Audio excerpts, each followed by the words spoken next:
Virtual Particles and Virtual Unicorns. A sudden snow shower put an end to hockey practice. "We can't even see the puck," Sandy Murry shouted across the wind. "Let's go home." He skated over to the side of the frozen pond, sitting on an already snow-covered rock to take off his skates. There were calls of agreement from the other skaters. Dennys, Sandy's twin brother, followed him, snow gathering in his lashes so that he had to blink in order to see the rock. "Why do we have to live in the highest, coldest, windiest spot in this state?" Hoots of laughter and shouted goodbyes came from the other boys. "Where else would you want to live?" Dennys was asked. Snow was sliding icily down the inside of his collar. Bali, Fiji, someplace warm. One of the boys knotted his skate laces and slung his skates around his neck. "Would you really? With all those tourists?" "Yeah, and jet-setters crowding the beach, and beautiful people, and litter bugs." One by one, the other boys drifted off, leaving the twins. "I thought you liked winter," Sandy said. "By mid-March, I'm getting tired of it." "But you wouldn't really want to go to some tourist's paradise, would you?" Probably not. Maybe I would have in the olden days, before the population explosion.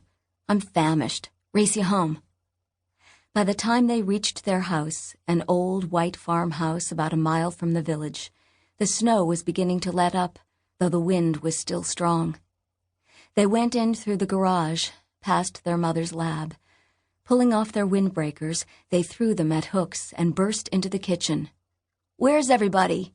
Sandy called. Dennys pointed to a piece of paper held by magnets to the refrigerator door.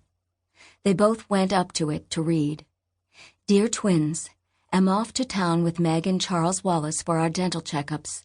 Your turn is next week. Don't think you can get out of it. You've both grown so much this year that it is essential you have your teeth checked. Love, Mother." Sandy bared his teeth ferociously. "We've never had a cavity." Dennys made a similar grimace. "But we have grown. We're just under 6 feet. Bet if we were measured today, we'd be over." Dennys opened the door to the refrigerator. There was half a chicken in an earthenware dish with a sign, "Verboten. This is for dinner." Sandy pulled out the meat keeper. "Ham all right?" "Sure, with cheese. And mustard. And sliced olives. And ketchup. And pickles." "No tomatoes here. Bet you Meg made herself a BLT. "There's lots of liverwurst. Mother likes that." "Yuck." "It's okay with cream cheese and onion." They put their various ingredients on the kitchen counter and cut thick slices of bread fresh from the oven. Dennys peered in to sniff apples slowly baking. Sandy looked over to the kitchen table, where Meg had spread out her books and papers. "She's taken more than her fair share of the table." "She's in college," Dennys defended. "We don't have as much homework as she does." "Yeah, and I'd hate that long commute every day. She likes to drive. And at least she gets home early." Dennys plunked his own books down on the big table.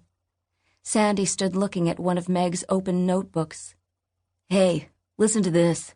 Do you suppose we'll have this kind of junk when we're in college?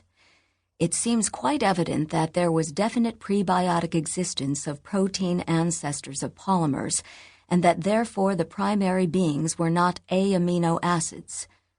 I suppose she knows what she's writing about. I haven't the foggiest. Dennys flipped back a page. "Look at her title. The $1,000,000 Question, the chicken or the egg, amino acids or their polymers." She may be a mathematical genius, but she still can't spell. "You mean you know what she's writing about?" Sandy demanded. "I have a pretty good idea. It's the kind of thing Mother and Dad argue about at dinner.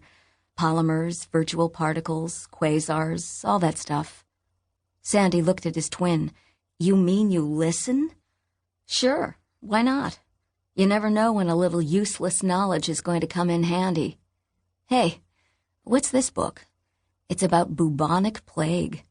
I'm the one who wants to be a doctor." Sandy glanced over. "It's history, not medicine, stoop."